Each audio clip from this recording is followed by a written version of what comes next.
ईश्वर ने अमन चैन की वो दुनिया बनाई थी जहां जुर्म की कोई जगह नहीं थी, मगर कुछ पापी इंसानों ने इस खूबसूरत दुनिया के बड़े हिस्से में जुर्म की ऐसी फसल खड़ी कर दी है जिससे आज समाज में चारों तरफ डर और दहशत का माहौल छाया हुआ है। उस दिन भोपाल के बिशनखेड़ी इलाके में रेल की पटरी पर लोगों ने जुर्म का जो मंजर देखा, उससे उनके होश उड़ गए।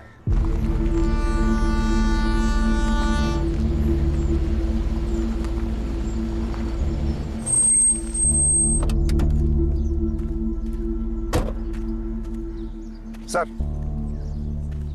ये गर्दन में क्या हो गया सर? कल बीवी के साथ गुरुजी के आश्रम गया था सर। वहां सुना शीर्षासन करने से रक्त संचार ठीक रहता है। घर आया और कर लिया और यह हाल हो गया। जानते हो प्यारे साहब, इस बात से क्या सीख मिलती है? सर गुरुजी की हर बात नहीं मानना चाहिए। जी सर। काम वही करना चाहिए जो बस की हो। समझ गए? खैर यहाँ क्या हाल है? सर आइए दिखाता हूँ। बहुत दर्दनाक सीन है सर। सर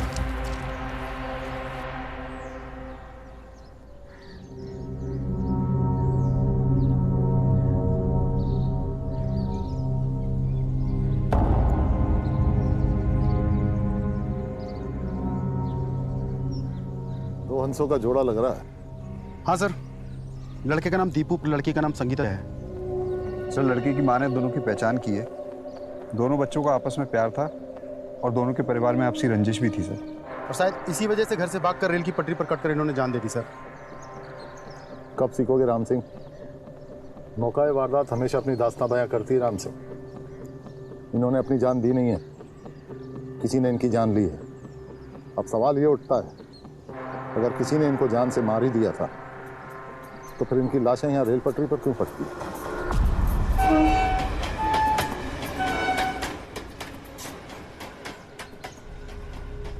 सर ये लड़की का बैग है सर। ये लाशों के पास से मिला है सर रेल की पटरियों पर। इसमें से कुछ चीजें मिली हैं सर। ये 2-3 जोड़ी कपड़े, ये सिलाई कक्षा की कॉपी और ये कुछ लव लेटर्स है सर, जो लड़के ने लड़की को लिखे थे सर। और सर मौका वारदात से 60 मीटर की दूरी पर वो चप्पल मिली है सर। किसी आदमी की लगती है जो 10 नंबर की है। इस पर भी खून के दाग है सर। साहब सर ये कहाँ मिला? सर उधर झाड़ी के पीछे। लो सर, ये कुल्हाड़ी मिली है सर। इस पर भी खून के निशान है। ये सब फॉरेंसिक लैब में भेज दो, देखो शायद कुछ फिंगरप्रिंट्स मिल जाएं। फोन किसने किया था? सर बनवारी ने। रेल लाइन मैन है सर यहाँ का। कहाँ है वो? सर ये बनवारी है। साहब नमस्कार। फोन तुमने किया था?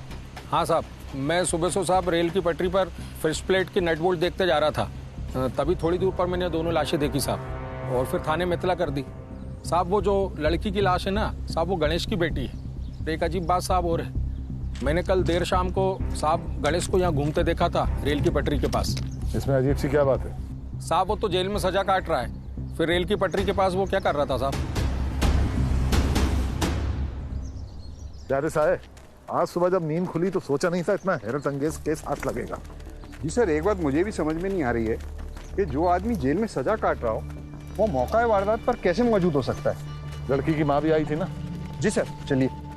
मेरी बेटी चले गई, ये सब उस दीपू के कारण।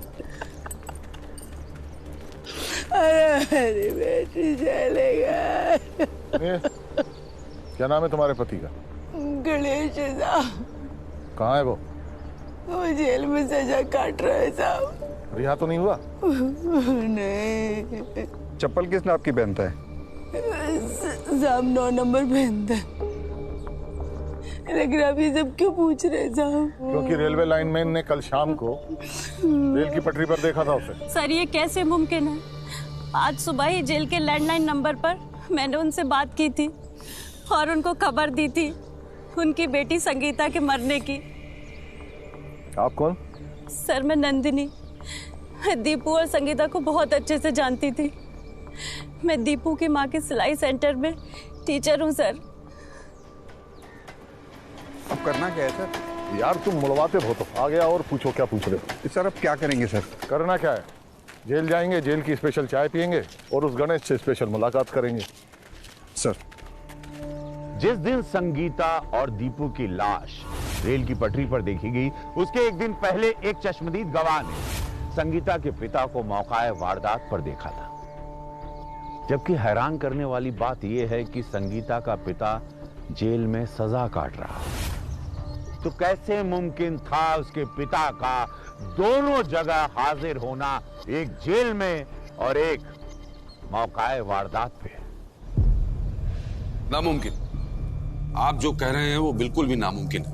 रेलवे लाइनमैन बनवारी गणेश को बहुत सालों से पहचानता है। कल शाम को ड्यूटी के बाद जब वो घर लौट रहा था तो उसने 6 बजे गणेश को मौकाए वारदात पे देखा। 6 बजे? हो ही नहीं सकता है। क्यों नहीं हो सकता?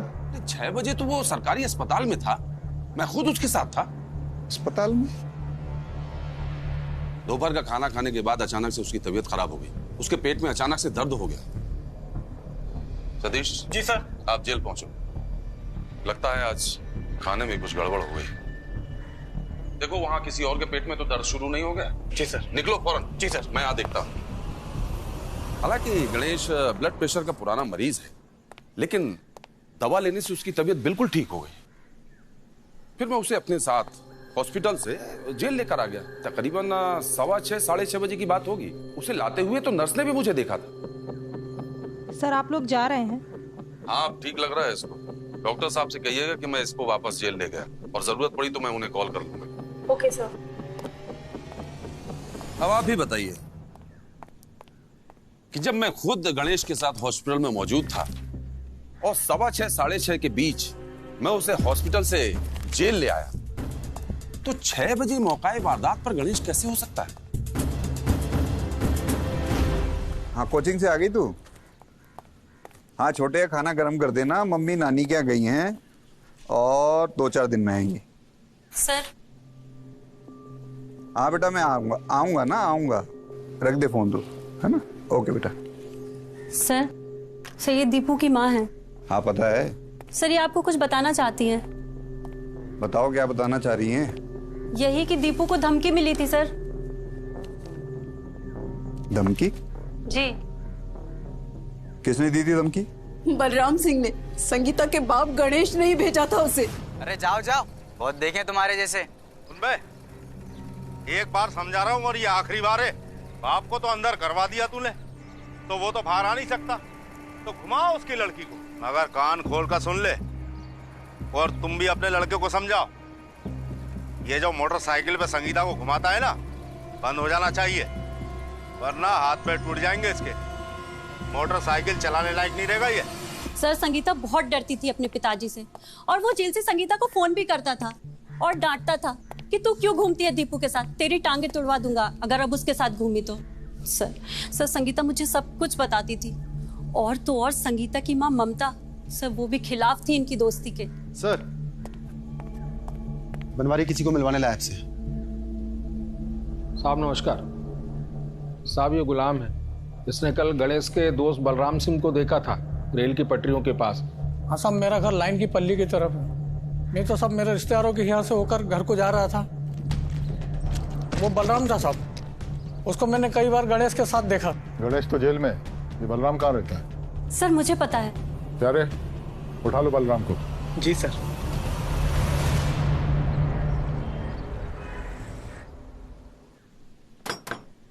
कोई है घर में? आई। जी सर। बलराम सिंह का है? नहीं वो तो नहीं है। कुछ काम था आपको? आप? जी मैं उनकी पत्नी रश्मि, अभी हाल ही में शादी हुई है हमारी।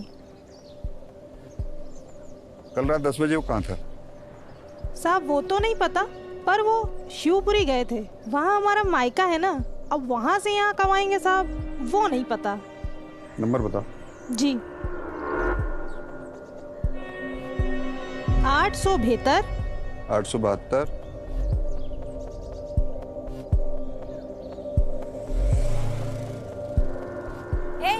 तुम क्या देख रहे हो यहाँ, और चुप चुप कर हमारी बातें क्यों सुन रहे हो? हाँ बड़े आ गए थे।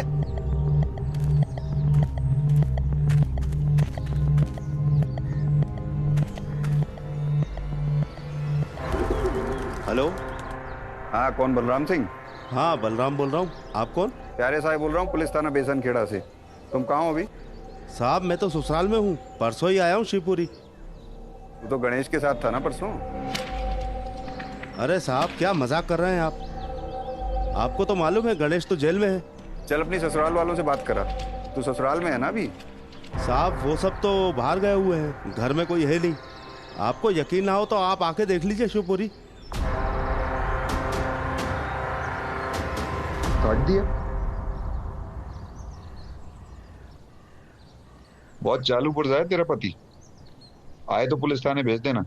चलो। साहब आप अभी गणेश की बात कर रहे थे ना? साहब मैं भी हैरान हूँ, जब गणेश जेल में है तो फिर कल वो मुझे बस अड्डे पे कैसे दिखा?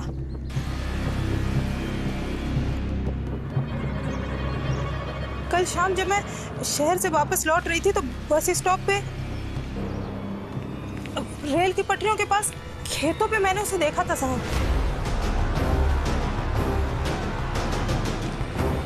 कितने बजे? यही कोई शाम के 5 बज रहे थे साहब। हाँ।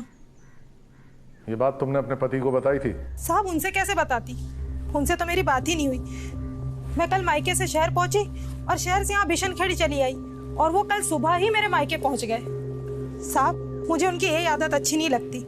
अरे पहले बता देते तो मैं मायके में ही रुक जाती। झूठ बोल रहा है तुम्हारा पति। वो यही है बिशनखेड़ी में। कल शाम रेल की पटरियों के पास किसी ने देखा था उसे 6 बजे। ऐसा कैसे हो सकता है साहब? माधुरी दीक्षित की कसम, वो मेरे मायके शिवपुरी में ही हैं। अरे इनने तो उनसे बात भी करी थी, आप पूछिए ना इनसे।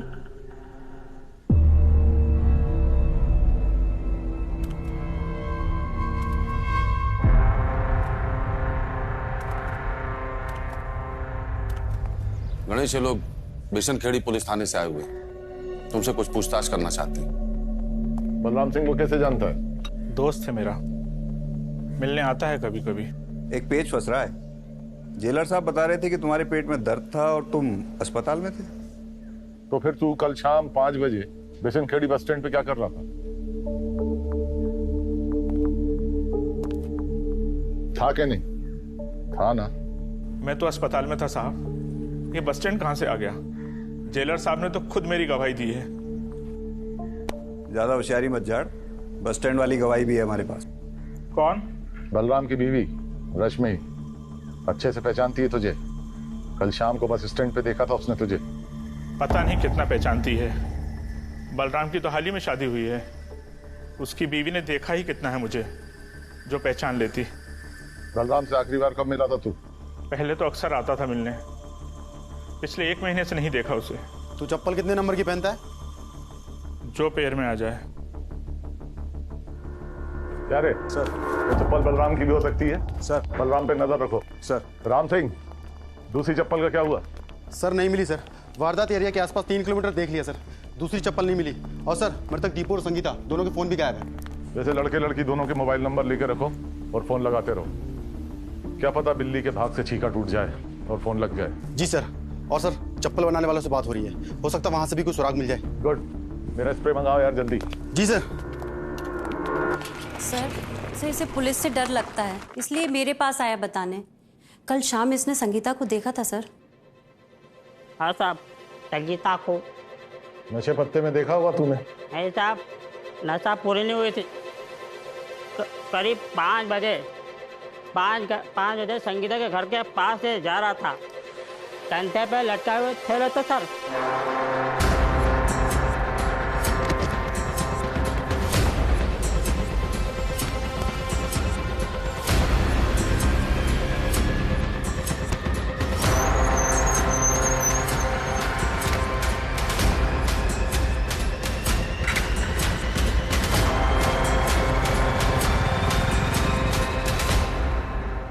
तो तूने एक ही आदमी की शक्ल देखी? हाँ साहब, पीछे वाले जो चादर तक सर तक लपेटे हुए थे साहब। यानी तूने सिर्फ मोटरसाइकिल चलाने वाले की शक्ल देखी? जी साहब, लेकिन उससे पहले मैंने कभी देखा नहीं। दोबारा देखेगा तो पहचान लेगा। हाँ, सोना आना। सर एक बात और, कल शाम संगीता मेरे घर आने वाली थी पर अचानक उसने फोन पर मुझसे बोला कि वो दीपू से मिलने जा रही है, क्योंकि उसके पिताजी उसे जबरदस्ती कहीं भेज रहे थे। जबरदस्ती? मगर क्यों और कहाँ? सर, इस सवाल का जवाब तो संगीता की माँ ही दे सकती है। तुम जानती हो संगीता कहाँ रहती है? जी सर। कैसी बात कर रहे हैं साहब? अगर मैं उस दिन घर पर होती तो क्यों जाने देती संगीता को घर से बाहर? घर पे नहीं थे तो कहाँ थे आप? मैं सिरोंज गई हुई थी अपनी बहन के यहाँ। संगीता के पिताजी ने ही मुझे जाने के लिए कहा था। वो सुशीला का लड़का है ना दीपू, उसने बहुत तंग कर रखा था और संगीता भी 24 घंटे उसी के चक्कर में रहती थी। तो संगीता के पिताजी ने मुझसे कहा कि वो उस रात संगीता को किसी के साथ मेरी बहन के यहाँ सिरोंज भेज देंगे और फिर वो वहीं रहने वाली थी ताकि दीपू से छुटकारा मिल जाता। साहब, मैं सारी रात इंतजार करती रही। जब वो नहीं आई तो मैं सुबह की बस पकड़कर यहाँ पर आ गई और यहाँ घर देखते हुए कि संगीता की लाश मिली। साहब, ये सब उस नालायक दीपू की वजह से हुआ है। हमें पता चला ऐसी चप्पल तुम ही बनाते हो। अरे मियाँ, मैं तो हर तरह की चप्पल बनाता हूँ। आप बोलोगे तो आपकी भी बना दूंगा। अब बताओ, आप नाप दो मुझे फटाफट। नाप आप बाद में लेना। ये बताओ, ये चप्पल 10 नंबर की है ना?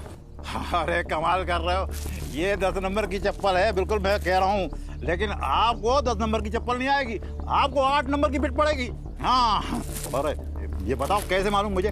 अरे मुझे ऐसे मालूम कि मैं आदमी की सूरत और चप्पल का नाम कभी नहीं भूलता। तो फिर उस आदमी का नाम पता बताओ जिसके लिए तुमने ये चप्पल बनाई है। आप उसके बारे में पूछ क्यों रहे हो? क्या कोई उसने गैर कानूनी काम किया है? खून किया है। क्या?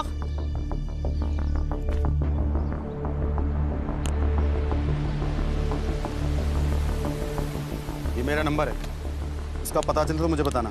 हाँ मियाँ। हाँ बोलो। क्या घंटी जा रही है? इसका मतलब फोन चालू है। तुम वहीं रुको, मैं अभी आता हूँ। सर, गणेश से पूछताछ करने के लिए बिसनखेड़ी पुलिस फिर से आई है। फिर से? मैं देखता हूं, तुम जाओ।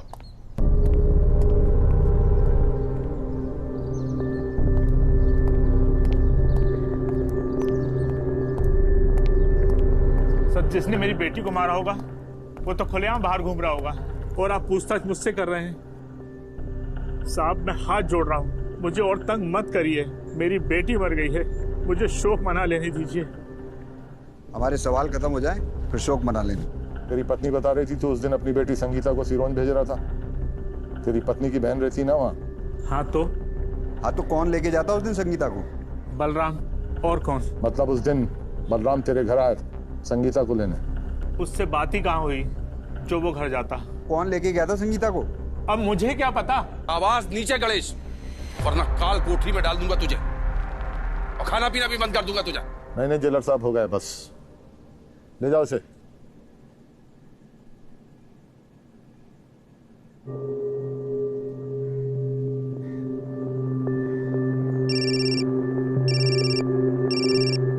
सर, राम सिंह का फोन है। क्या? हम लोग आ रहे हैं। क्या हुआ सर? कुछ नया पता चला क्या? हाँ, अभी तक दीपू का फोन ट्रेस हुआ है किसी घर पर। अरे वाह, फिर तो कातिल का कुछ ना कुछ सुराग वहां से मिल ही जाएगा। उम्मीद तो ये की जा सकती है। क्या रे, चलो।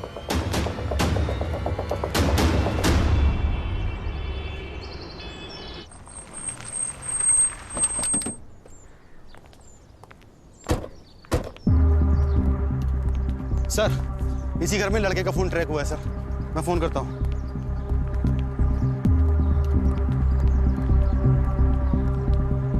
काटो फोन, अंदर वाले फोन की बैटरी चली जाएगी। सर, लगता है ये बाइक भी दीपू की है, जिसके साइड बॉक्स से ये लव लेटर मिले हैं सर, जो संगीता ने लिखे हैं।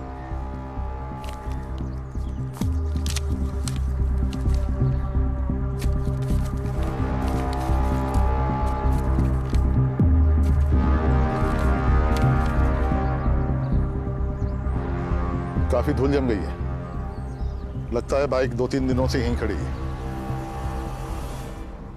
और खून के दाग भी हैं। तोड़ो दरवाजा। जी सर।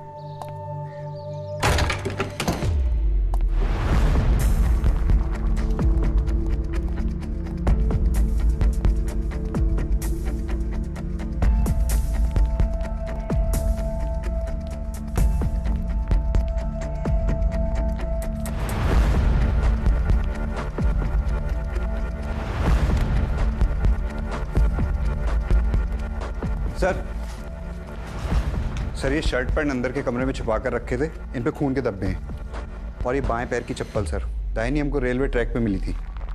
और ये मोबाइल भी इन्हीं शर्ट पैंट में छुपा के रखा था सर। दीपू का होगा, फोन लगाओ। सर बज रहा है सर। बड़ी सही जगह लाया Ram Singh. Thank you sir. Sir एक सेकेंड।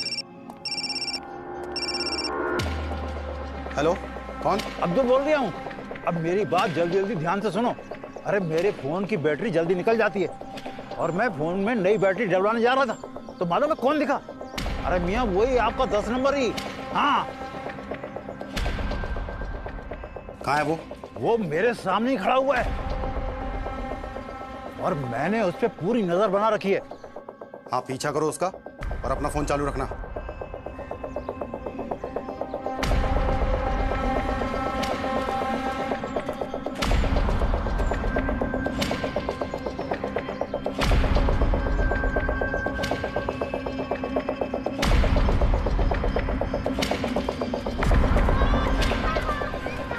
सर चप्पल वाले का फोन है सर, लगता है अपना 10 नंबर यहीं आ रहा है। गुड प्यारे साहब, आज अपना बहुत लकी डे है। 10 नंबरी के स्वागत के लिए तैयार हो जाओ।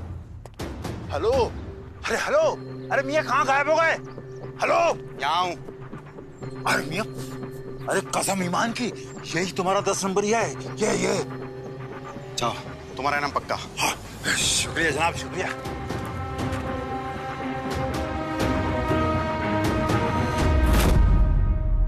अरे तू कबूल क्यों नहीं करता? तूने ही दीपू और संगीता को मारकर उनकी लाश रेल पटरी पर पटक दी, और तुझ जैसे गुंडे को कौन फंसाना चाहेगा? गणेश और बलराम साहब, वो क्या है ना, बलराम आया था मेरे पास गणेश का काम लेके। वो चाह रहा था कि मैं दीपू की हड्डियां तोड़ दूं और उसको धमकाऊं कि वो संगीता से दूर रहे। पर वो क्या है, मेरे कोर्ट की तारीख आ गई तो मैं उनका काम नहीं कर पाया।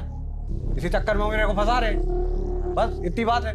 राम सिंह सर, इसकी उंगलियों के निशान लेके फॉरेंसिक लैब भेजो। और सुन बे, अगर तेरी उंगलियों के निशान इन सबूतों के निशान से मिल गए ना, तो उल्टा लटका कर मारेंगे तुझे इस थाने में। राम सिंह ले जाओ इसे।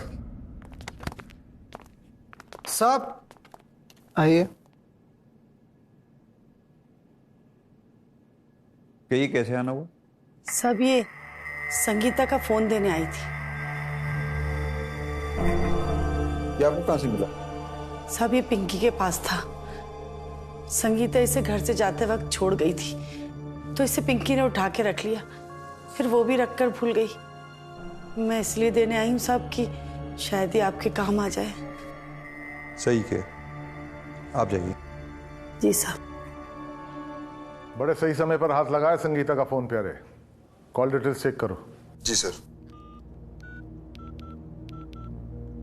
सर इसमें लास्ट रिसीव्ड नंबर तो दीपू का है, लेकिन उसके पहले का ये नंबर 872। 872? सर ये तो बलराम सिंह का नंबर है। इसका मतलब बलराम सिंह ने हमसे झूठ बोला। अगर बलराम सिंह बिशनखेड़ी में नहीं मिले तो उसकी ससुराल शिवपुरी जाकर उठा लो उसे। Yes sir.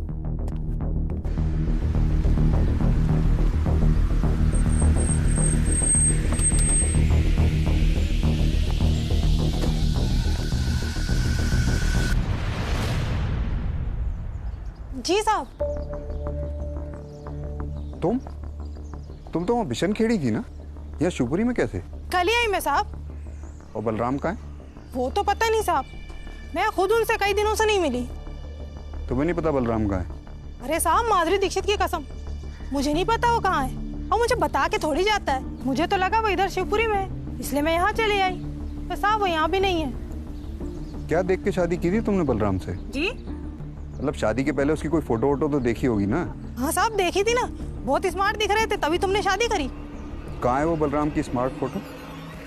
हाँ साहब, ऐसे आदमी को मैंने देखा था। यही मोटरसाइकिल चला रहे थे आप? हाँ।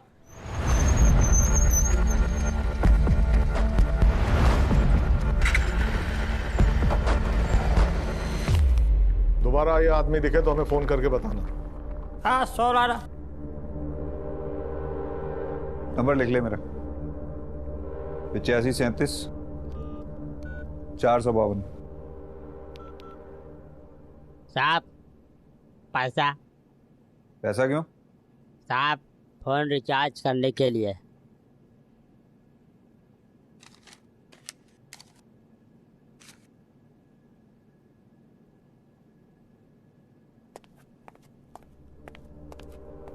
Sir, forensic report. रमेश की उंगलियों के निशान सबूतों पर मिले निशानों से मैच नहीं करते सर। फिर पेज फंस गया। अगर रमेश इन मर्डर्स में इन्वॉल्व नहीं है तो फिर कौन हो सकता है? सर फिर बचता ही कौन है? बलराम ही मुख्य अभियुक्त है और थोड़ा बहुत इन्वॉल्वमेंट गणेश का होगा। तुमने दीपू का फोन अनलॉक कराया? सर अभी नहीं हुआ, आदमी काम पर लगा है, बहुत जल्दी अनलॉक हो जाएगा। उससे भी हमें कई सुराग मिल सकते हैं। सर अब क्या करें? मुझे लगता है हमें संगीता की छोटी बहन पिंकी से एक बार बात करनी चाहिए। उसी ने आखिरी बार संगीता को देखा था। पिंकी बेटा, डरो मत, हमें पूरी बात बताओ। तुम्हारी जीजी जब घर से बाहर गई उसको पहले जो कुछ भी हुआ वो सब बताओ। नहीं, संगीता जीजी ने मना किया है बताने को। बताती कि दूं एक खींच के। ममता जी,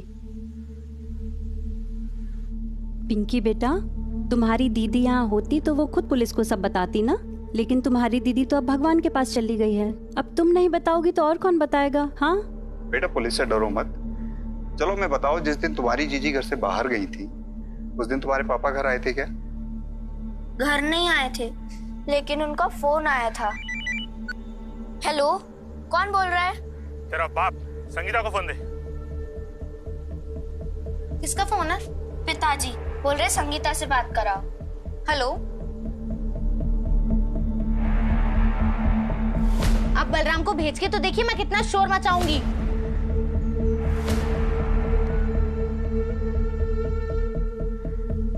हेलो दीपू, तू मुझे जल्दी से घर लेने आ जा। पिताजी ने बलराम को भेजा है मुझे मासी के घर छुड़वाने के लिए। देख तो नहीं आया ना तो मैं अपनी जान दे दूंगी। जल्दी आ 10 मिनट में।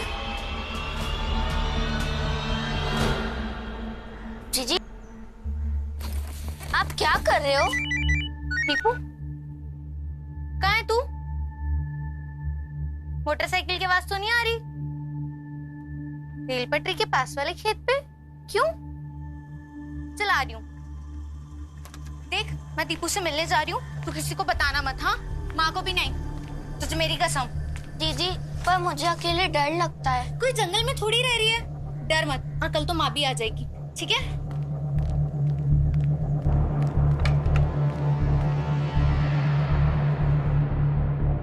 अरे जीजी तो अपना फोन भूल गई।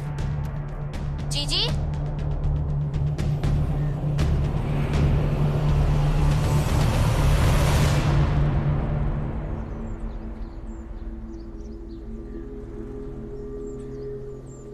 पगली कहेंगी। साहब ये फालतू बातें कर रही है, आप इसकी बात पर बिल्कुल विश्वास मत कीजिएगा। इसके पिताजी कैसे आ सकते हैं? वो तो जेल में है। अब ये तो इसके पिताजी बताएंगे। उस बेवड़े ने बलराम को देखा और लगभग उसी समय इस बच्ची ने अपने पिताजी को देखा। मामला साफ, गणेश और बलराम ने ही संगीता को अगवा किया था। सर, अगर ऐसा है तो किसी ने दीपू को क्यों नहीं देखा इन लोगों के साथ? क्योंकि दीपू तो संगीता को लेने आने वाला था और यही बताने के लिए उसने मुझे फोन भी किया था। नंदिनी, तू कहाँ इसकी बातों में लगी? पिंकी झूठ बोल रही है। नहीं, मैं सच बोल रही हूँ।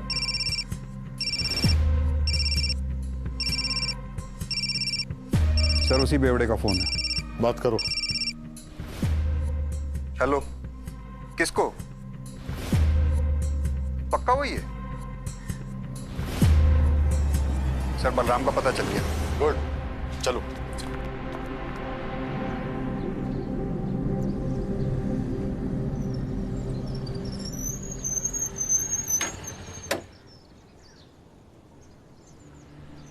सर, लड़के का फोन अनलॉक हो गया सर।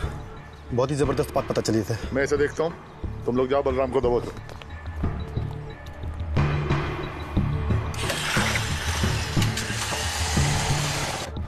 आप बिल्कुल भी फिक्र मत कीजिए साहब, मैं बिल्कुल टाइम से पहुंच जाऊंगा। जात और समाज के लिए तो मैं कुछ भी कर सकता हूं। जेलर साहब। अरे आप लोग फिर आ गए? मैं आपको थोड़ी देर से कॉल करता हूं। ओके। क्या करें जेलर साहब, शक की सुई बार बार लड़की के बाप पे जाती है, इसलिए आ गए पूछताछ करने। तो ठीक है, कीजिए पूछताछ। मैं भी गणेश को बुलवा देता हूं, लेकिन हाँ उसे ज्यादा मत रगड़िएगा, क्योंकि बेचारे को अपनी बेटी के मरने का बहुत गहरा सदमा लगा है। सर, जेलर साहब अपने कैदियों का बहुत ख्याल रखते हैं सर। अब दिन रात साथ रहते हैं तो लगाव तो हो ही जाता है, क्यों जेलर साहब? हाँ हाँ भाई, जेल भी तो एक परिवार ही की तरह है। मैं गणेश को बुलवा देता हूं।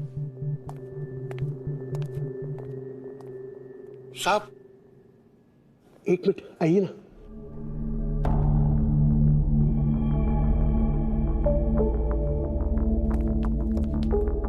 साहब आइए ना।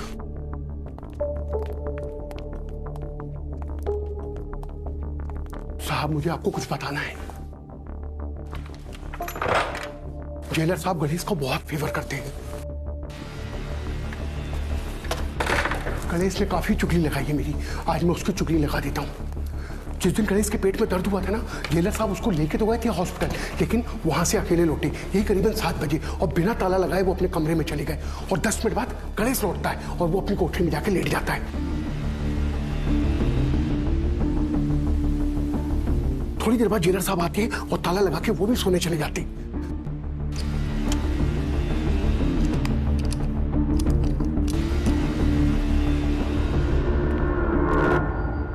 ये सब तुमने अपनी आंखों से देखा? साहब मैंने अपनी आंखों से देखा है, लेकिन साहब ये सारी बातों की जानकारी मैंने दी है, ये जेलर साहब तक ना पहुंचे।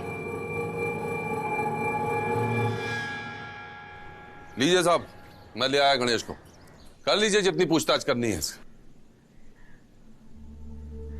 क्या बात है साहब, आप लोग मुस्कुरा क्यों रहे हैं? कोई खास वजह? हाँ जेलर साहब, मुस्कुराने की वजह है। अब देखिए ना, एक सुराग हमें आपकी जेल में भी मिल गया। सुराग? कैसा सुराग? यही कि हत्या वाली वारदात के दिन गणेश अकेला अस्पताल से वापस जेल पहुंचा था, आपके आने के 10 मिनट बाद। और जबकि आपने हमें यह बताया था कि आप गणेश को अस्पताल से खुद लेकर पहुंचे जेल। गणेश मेरे साथ ही आया था अस्पताल से, लेकिन उसे टॉयलेट जाना था, इसलिए वो टॉयलेट चला गया। उसके बाद फिर अपने कमरे में दाखिल हो गया। लेकिन ये बात आपको बताई किसने? आप ही के कैदी ने। ओ, समझ गया आप किसकी बात कर रहे हैं। अरे साहब, उसकी तो आदत है, वो हमेशा गणेश की चुगली करता रहता है। एक नंबर का शकी आदमी है वो। शकी तो हम भी हैं जेलर साहब, लेकिन हमें सिर्फ शकी नहीं, यकीन है।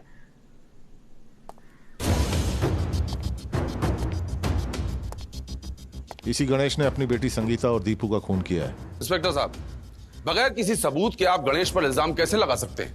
बल्कि आपने यह भी कहा था कि किसी रमेश नाम के व्यक्ति को आपने पकड़ लिया, उसके घर से सारे सबूत भी बरामद हुए हैं, उस लड़के का मोबाइल फोन भी बरामद किया है आपने।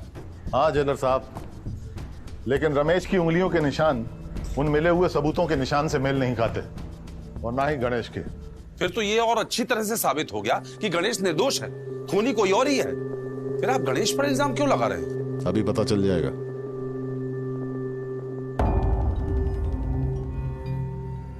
राम सिंह, उसे अंदर ले आओ। ये आप किसे लेकर आ रहे हैं? और ये सब क्या हो रहा है यहाँ पर? अभी पता चल जाएगा। आपने तो सुना ही होगा, सब्र का फल मीठा होता है। सर,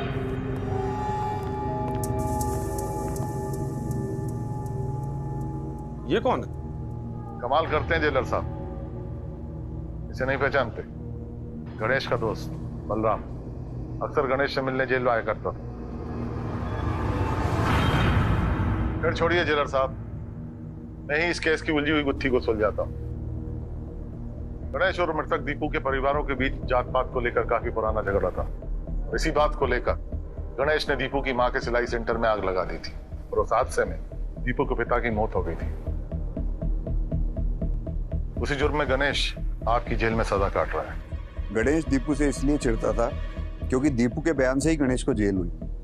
और उसकी नफरत तब और बढ़ गई जब उसकी बेटी संगीता दीपू से प्यार करने लगी। तब उसने बलराम से कहकर रमेश को सुपारी देने की कोशिश की कि वो दीपू के हाथ पैर तोड़कर उसे धमकाए कि वो संगीता से दूर रहे, लेकिन कोर्ट में तारीख होने के कारण रमेश ये काम नहीं कर पाया। और उसी दिन से गणेश दीपू और संगीता को अलग करने के लिए सही मौके की तलाश में था।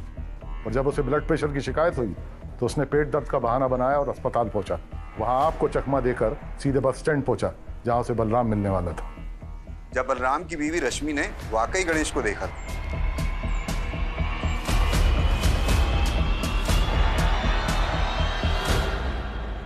मुझे तो यकीन ही नहीं हो रहा है कि गणेश अपनी बेटी का खून कर सकता है। सिर्फ संगीता का ही नहीं, दीपू का भी खून इस गणेश ने किया है।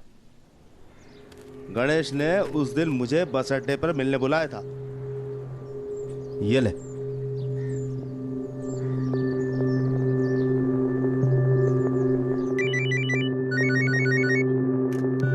हेलो, कौन बोल रहा है? तेरा बाप। संगीता को फोन दे। किसका फोन है? पिताजी बोल रहे संगीता को फोन दो। हेलो। क्यों? तेरे को मना किया था ना दीपू से नहीं मिलना, तेरे को समझ में नहीं आता? हेलो। फोन काट दिया नालायक ने। मैं गया तो वो शोर मचा देगी।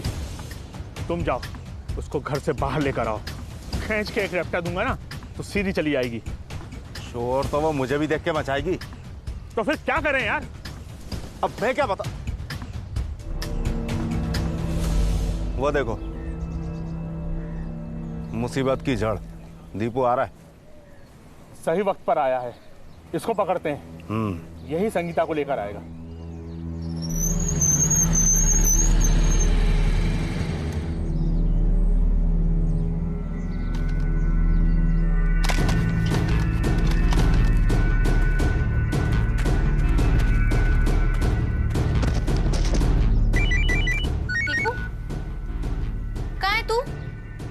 दीपू के कहने पर संगीता उससे मिलने रेल पटरी के पास वाले खेत में आई, जहां मैंने और गणेश ने उसे अगवा किया।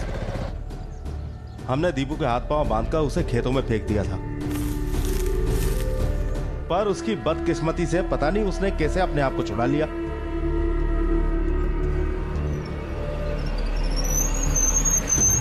और हमारा रास्ता रोक लिया।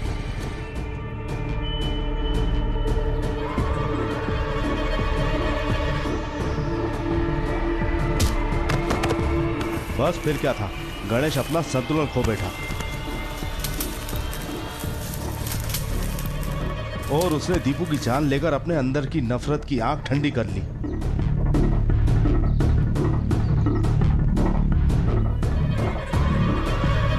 गणेश शैतान बन चुका था। उसने अब अपनी बेटी का भी गला पकड़ लिया, लेकिन उसकी हैवानियत के सामने में कमजोर पड़ गया और वहां से भाग निकला।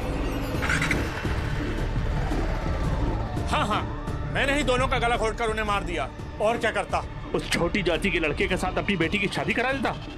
चढ़ा दो मुझे फांसी, मुझे कोई काम नहीं है। वो काम कानून का है गणेश, हमारा काम तो सिर्फ मुजरिमों को पकड़ना है। क्यों जेलर साहब? अब मैं क्या बताऊं, मुझे खुद पर शर्म आ रही है।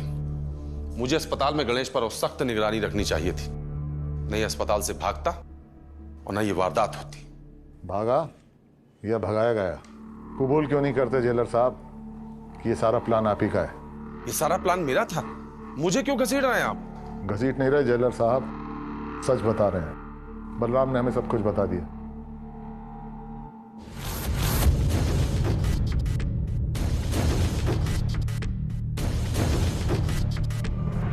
ये सारा प्लान मेरा था, मुझे क्यों घसीट रहे हैं आप? घसीट नहीं रहे जेलर साहब, सच बता रहे हैं। बलराम ने हमें सब कुछ बता दिया। उस दिन जब बलराम दीपू और संगीता के कत्ल के बाद खेतों से भागा था, तब उसका बटुआ वहीं गिर गया था। और जब वो दोबारा बटुए को लेने लौटा तो उसने आपको और गणेश को साथ देखा। उसका बटुआ आपके हाथों में देख वो समझ चुका था कि आप और गणेश उसे दीपू और संगीता के कत्ल में मोहरा बनाने वाले हो। इसलिए उसने आप लोगों का पीछा किया।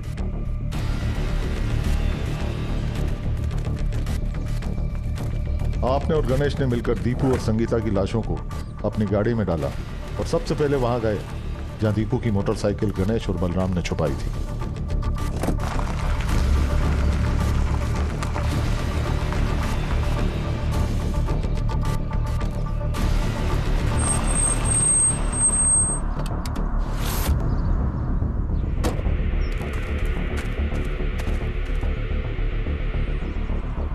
वही मोटरसाइकिल आपने गणेश के घर के बाहर खड़ी कर दी, और इतना ही नहीं, आपने रमेश के घर में घुसकर उसके कपड़े, चप्पल और कुल्हाड़ी भी चुराई। और फिर आप सीधे पहुंचे रेल पटरी पर, जहां गणेश ने पहले से ही दोनों बच्चों की लाशों को काटकर रेल पटरी पर फेंक दिया था। रमेश की कुल्हाड़ी, चप्पल और कपड़ों को आपने दीपू और संगीता के खून में डुबोया और बटुआ रेल पटरी के पास छुपाया था। और बलराम, जो आपका पीछा कर रहा था, उसने अपना बटुआ वहां से उठा लिया, और जब वो वहां से भाग रहा था तो गुलाम से टकराया। दूसरी ओर गणेश जब कुल्हाड़ी और चप्पल छुपाने रेल पटरी से जा रहा था तो रेलवे लाइनमैन बनवारी ने उसे देख लिया, लेकिन गणेश ने बनवारी को चकमा दिया और सबसे पहले कुल्हाड़ी झाड़ियों में छुपाई, और फिर मौका वारदात से 60 मीटर दूर वो चप्पल फेंक दी। टेलर साहब, आपने रमेश को फंसाने के लिए बड़ी ही सावधानी से उसके कपड़े और चप्पलों में दीपू का खून तो लगा दिया, मगर एक गलती आप कर बैठे। दीपू का फोन आपने रमेश की पेंट में छोड़ दिया, और आपकी बदकिस्मती देखी, वो फोन हमारे हाथ लग गया। दीपू का फोन आपने रमेश की पेंट में छोड़ दिया, और आपकी बदकिस्मती देखी, वो फोन हमारे हाथ लग गया। आप इस बात से भी अनजान थे कि गणेश ने उसी फोन से आपको फोन करके संगीता और दीपू की हत्या की खबर दी। कांड हो गया मेरे से। दीपू एन मौके पर हमारे रास्ते आ गया। आपकी और मेरी खाल बचाने के लिए मुझे दोनों को मारना पड़ा। तो बिल्कुल भी फिक्र मत कर, तूने जो भी किया सही किया है। जात हम लोगों के लिए सबसे बड़ा धर्म है। तू एक काम कर, सबसे पहले तू हॉस्पिटल आ जा, तब तक मैं सोचता हूं कि आगे क्या करना है। आपके खिलाफ हमारे पास सबसे बड़ा सबूत दीपू के फोन में कॉल रिकॉर्डिंग ऐप था। बड़ी शर्मनाक बात है जेलर साहब, आपने जाति के नाम पर 2 मासूमों का कत्ल किया है। अब इसकी सजा आपको कानून ही देगा। प्यारे, अरेस्ट करो इन तीनों को।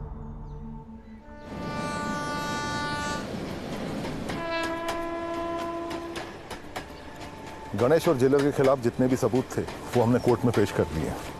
मैं आपका एक बार फिर धन्यवाद करना चाहूंगा। आपके सपोर्ट से हमें एक केस सॉल्व करने में बहुत मदद मिली। सर, इसमें धन्यवाद कैसा, मैं तो सिर्फ इस बात से खुश हूँ कि दीपू और संगीता को इंसाफ मिल सका। अपना ख्याल रखिएगा। चलो।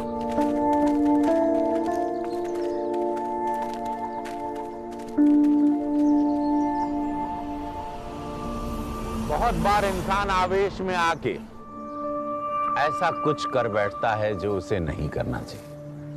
बहुत बार वो हत्याएं जात पात को लेकर होती हैं, आपसी दुश्मनी को लेकर होती है, पर किसी ने किसी को ये हक नहीं दिया कि वो किसी का कत्ल कर दे।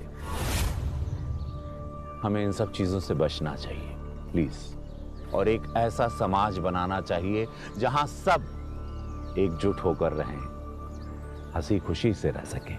इसी उम्मीद के साथ अगली बार फिर मिलेंगे मौका वारदात पर एक नई कहानी के साथ। शुभ रात्रि।